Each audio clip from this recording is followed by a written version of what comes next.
Hello everybody, my name is Louis and welcome back to XBLG. Today we will be taking a look at WRC7 and finding out if it will be our new go-to rally experience.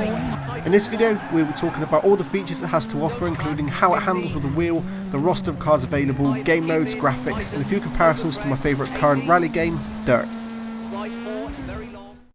So starting up, and the menus have been pretty standard and fairly similar in the WRC franchise for some time. Easy to navigate, clear choices with options like solo, which will house your career and quick play modes, multiplayer where you can race your friends, leaderboards, options and extras. I'm pretty confident when it comes to rally games, so I was eager to see what the career mode had to offer. It ended up being pretty surprised. WRC has a fantastic way of easing in new players by starting them off in the junior division. Here, cars are limited to around 180 horsepower and feel much more tame on the track. You have the option of choosing which team you want to drive for, each having different career objectives ranging from be the fastest to keeping damage on your car to a minimum, so be sure to choose the team that best suits you. Starting my first rally, and I'll be honest, I wasn't totally won over by the graphics. The car models are wonderful and the actual road looks great, but other scenery such as trees and rocks are pretty poor with low res textures clipping and popping, but you can only really notice this with stationary. When going sideways around a corner at 60 miles an hour you don't really tend to take much of it in. But what you do notice is the pretty great weather system. Sunset is a personal favourite to race in.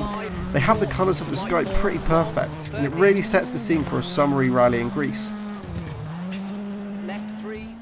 This leads me on to stage design, and it's really good. You feel every bump and every change in the grade of the road. Even though the road looks like a straight line, you're never actually going straight. The slightest adjustment will decide if you're staying on the track or disappearing off into the forest. But get that corner just right and you'll come away feeling pretty happy with yourself. One feature I was really impressed with was the repair system. In Rally you get 45 minutes a day to work on and repair anything that may have snapped, dented or fallen off during the stage. You can choose manually the pieces you want to fix, or you can set it to automatic where your repair team will prioritise and fix what's most important. This adds a fantastic level of immersion and a feature that I think should be standard in all racing games. To accompany you on your various rallies is some pretty incredible sounds. Probably the best sounds from a racing game I've come across. With other racing games I find myself having to tweak the audio options to get it somewhat enjoyable, but WRC7 had it perfect straight away. Each car has its own unique sounds and going through tunnels is extremely excellent. Into left 4, tightens, short, 50, left 5, short. So with the core mechanics of a racing game being, well, racing, there's only so many times I can say it's good. What I was really looking for in WRC7 is if it could stand up to my current go-to racing game, Dirt. So I'm going to throw up a few side-by-side comparisons.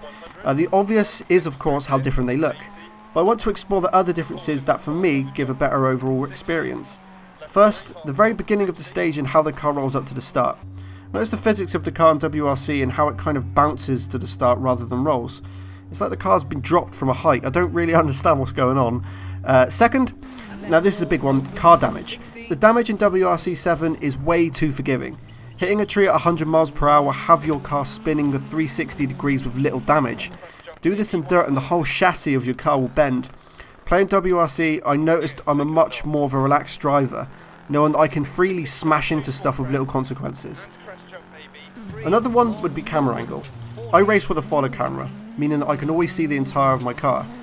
In WRC7, the camera angle when a car slides around the corner is frankly awful. I actually couldn't stand it. But it makes up for it when going up or downhill. The camera angle will adjust, letting you see more of the track, making those fast downhill sections much easier and much more enjoyable. So, pace notes. These are the call from your co-driver during your race.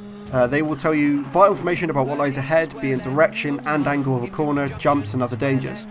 However, in WRC7 they have off timings. Sometimes they'll be too late, too early, or miss out all the stuff altogether. And the very robotic voice will become tedious very quick. There's very little variation in the callouts. Seeing as this is pretty much the only dialogue in the game, I feel that they could have done a much better job with this. However, one thing I feel WRC7 does much better than Dirt is how it plays with the wheel. The camera angle I came to hate when using the controller actually became an advantage when using the steering wheel. I'm not sure why, but it feels more responsive. Understeer and oversteer feels much more controllable with this kind of angle, and gear changes feel chunky thanks to the great audio. If you play with a wheel, I think you will be really surprised with what WRC7 has to offer. So, in conclusion, WRC7 has great potential.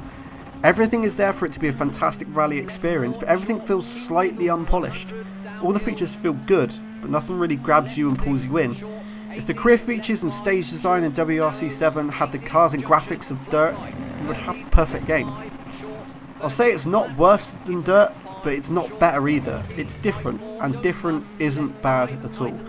If you enjoy your rally games, especially with a wheel, you should definitely consider picking this up. So, as always, thank you very much for watching, and I'll see you all next time.